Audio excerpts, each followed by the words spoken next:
దేవుడు వరమిచ్చిన పూజారి కరుణించలేదన్న చందంగా మారింది ఆ నియోజకవర్గం ప్రజల పరిస్థితి. ప్రభుత్వ పథకాలు మంజూరవడమే గగనమంటే ఆ సాయం అందడంలోనూ జాప్యం జరగడం పేదలకు ఇబ్బందికరంగా మారింది.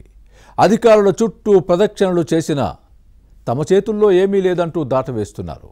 కాంగ్రెస్ బీఆర్ఎస్ నేతల మధ్య గొడవలే నియోజకవర్గ ప్రజలకు శాపంగా మారాయి. ఇంతకీ ప్రోటోకాల్ జగడంతో రగిలిపోతున్న ఆ నేతలు ఎవరు? ఈ సమస్య నియోజకవర్గ ప్రజలపై ఎలా ప్రభావం చూపుతుందో ఈ స్టోరీలో చూద్దాం. తెలంగాణలో కొన్ని నియోజకవర్గాల్లో ప్రోటోకాల్ రగడ రగులుతోంది.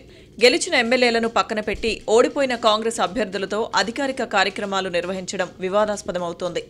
నిజానికి ఇదేం కొత్త సంప్రదాయం కాదు, గత ప్రభుత్వాలు చేసినవే. ఏ పార్టీ అధికారంలో ఉంటే ఆ పార్టీ పరిస్థితిని తమకు అనుకూలంగా మార్చుకుంటుంది. అందుకే నీవు నేర్పిన విద్యయే కదా నీరజాక్ష అంటూ కాంగ్రెస్ నేతలు బీఆర్ఎస్ను వేలెత్తి చూపుతున్నారు. అధికారిక కార్యక్రమాలైనా, అభివృద్ధి పథకాల శంకుస్థాపన, ప్రారంభోత్సవాలైనా శాసనసభ్యులకు ప్రాధాన్యత ఇవ్వాలని, సంక్షేమ కార్యక్రమాల అమలుకు ఇదే వర్తిస్తుంది. ఏ పార్టీ అధికారంలో ఉన్నా ఇదే జరగాలి. కానీ కొంతకాలంగా ఈ సంప్రదాయాన్ని పాటించకపోవడం వివాదాస్పదమవుతోంది. ప్రజలు ఎన్నుకున్న ఎమ్మెల్యేలను కాదని ఓడిపోయిన అభ్యర్థులకే ఎక్కువ ప్రాధాన్యత ఇవ్వడంపై రాజకీయ రగడ జరుగుతోంది. మెదక్ జిల్లా నర్సాపూర్ నియోజకవర్గంలో ఇదే పరిస్థితి ఉంది. BRS MLA Sunitha Laxma Reddy, Congress in charge Avula Raju Reddy మధ్య ప్రోటోకాల్ రచ్చ రాజేస్తోంది.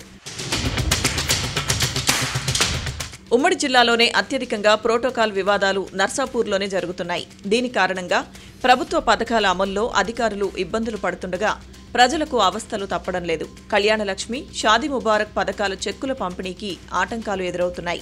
సుమారు 8 నెలలుగా ఈ పరిస్థితి నెలకొంది. చెక్లు సిద్ధంగా ఉన్నా మంత్రి, ఎమ్మెల్యే సమయం ఇవ్వాలంటూ అధికారులు వాయిదా వేస్తూ వస్తున్నారు.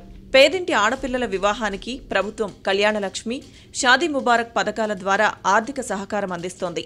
SC, ST, BC, EBC, minority పేదలకు ఇది వరంలా మారింది. అయితే ఈ పథకాలకు దరఖాస్తు చేసుకున్న వారికి సకాలంలో ప్రోత్సాహకం అందకపోవడంతో చాలామంది నిత్యం అధికారులు, ప్రజాప్రతినిధుల చుట్టూ కాళ్లరిగేలా తిరుగుతున్నారు. కావలసిన పత్రాల కోసం దళారులను ఆశ్రయించక తప్పడం లేదని కొందరిలో ఆందోళన వ్యక్తమవుతోంది. అష్టకష్టాలు పడి దరఖాస్తులు సమర్పించాక నెలల తరబడి నిరీక్షణ తప్పడం లేదు. ప్రధానంగా తహసీల్దార్, రెవెన్యూ డివిజన్ కార్యాలయాలు ఎమ్మెల్యే సంతకం కోసం ఆలస్యం అవుతోందన్నది అధికార వర్గాల మాట. నర్సాపూర్ రెవెన్యూ డివిజన్ పరిధిలో వందల చెక్కులు పెండింగ్లో ఉన్నాయి. నర్సాపూర్, శివంపేట, కొల్చారం, కౌడిపల్లి, చిల్లప్చెడ్ మండలాల్లో సంక్షేమ పథకాలకు సంబంధించి 282 చెక్కులు పంపిణీకి సిద్ధమయ్యాయి. మరో 200కు పైగా దరఖాస్తులు ఆయా తహసీల్దార్ల కార్యాలయాల్లో ఉన్నాయి.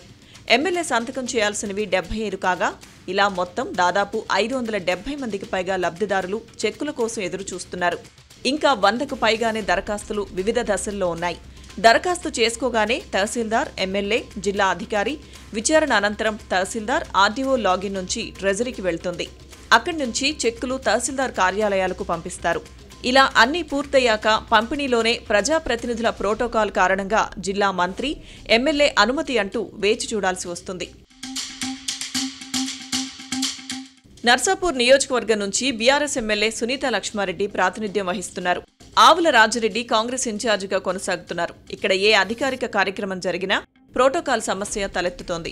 ప్రభుత్వ సంక్షేమ పథకాల లబ్ధిదారులకు చెక్కుల పంపిణీ కోసం, ఇతర అభివృద్ధి పనుల శంకుస్థాపనలు, ప్రారంభోత్సవాలు ఉన్న సమయంలో కాంగ్రెస్, బీఆర్ఎస్ నేతలు వేదికపైనే గొడవపడిన సందర్భాలు ఉన్నాయి. మంత్రుల సమక్షంలోనూ బాహాబాహికి దిగిన ఘటనలు లేకపోలేదు. ఈ కార్యక్రమాలను ఏర్పాటు చేసి వాటిని పూర్తి చేయడం అధికార యంత్రాంగానికి సవాల్గా మారింది. ఎమ్మెల్యేగా ఉన్న తమ నాయకురాల చేతుల మీదుగా పంపిణీ జరగాలని బీఆర్ఎస్ నేతలు పట్టుబడుతున్నారు. కానీ రాష్ట్రంలో కాంగ్రెస్ అధికారంలో ఉండడంతో తామే పంపిణీ చేస్తామని హస్తం పార్టీ నేతలు వాదించడం ప్రోటోకాల్ వివాదానికి దారితీస్తోంది. అధికారిక కార్యక్రమాలు ఏ గొడవ, వివాదం లేకుండా పూర్తయిన సందర్భాలు చాలా అరుదుగా ఇక్కడ కనిపిస్తాయి. దీంతో ప్రభుత్వ కార్యక్రమాల ఏర్పాటుకు అధికారులు జంకే పరిస్థితి నెలకొంది. ప్రతిపక్ష ఎమ్మెల్యే ఉండడంతో మంత్రి వచ్చిన సందర్భాల్లోనే చెక్కుల పంపిణీ జరుగుతోంది. అయితే మంత్రి నియోజకవర్గానికి సమయం కేటాయించని పక్షంలో అవి పెండింగ్లో ఉండిపోవడం లబ్ధిదారులకు ఇబ్బందికరంగా మారుతోంది. తమ చెక్కులు ఎప్పుడిస్తారో తెలియక పేదలు ప్రభుత్వ కార్యాలయాల చుట్టూ తిరగాల్సి వస్తోంది. ఉమ్మడి మెదక్ జిల్లాలోని మిగిలిన నియోజకవర్గాల్లో ఈ సమస్య ఉత్పన్నం కావడం లేదు. కేవలం నర్సాపూర్ స్థానం కాంగ్రెస్ బీఆర్ఎస్ నేతల మధ్య ఉన్న వ్యక్తిగత విభేదాలు ప్రోటోకాల్ వివాదానికి కారణమవుతున్నాయి. అంతిమంగా లబ్ధిదారులకు సాయం అందజేయడంలో ఆలస్యానికి కారణమవుతోంది. కారు పార్టీ ప్రజా ప్రతినిధులు పాలకపక్ష కాంగ్రెస్ నేతలను కాదని అధికారులు నేరుగా లబ్ధిదారులకు చెక్కులు ఇవ్వలేని పరిస్థితి. మరి రెండు పార్టీలు గొడవలు ఆపేదెన్నడో, తమకు సజావుగా పథకాలు అందే పరిస్థితి ఎప్పుడు వస్తుందోనని నియోజకవర్గ ప్రజలు ఎదురు చూస్తున్నారు. ప్రభుత్వం ఈ విషయంలో ప్రత్యేక శ్రద్ధ చూపి ప్రభుత్వ పథకాల చెక్కుల పంపిణీలో ఆటంకాలు లేకుండా చూడాలని ప్రజలు కోరుతున్నారు. వీలైతే అధికారులే అందించేలా చొరవ చూపాలని విజ్ఞప్తి చేస్తున్నారు. మరి ప్రభుత్వం ఈ సమస్యను సెటరేట్ చేస్తుందో లేదో చూడాలి.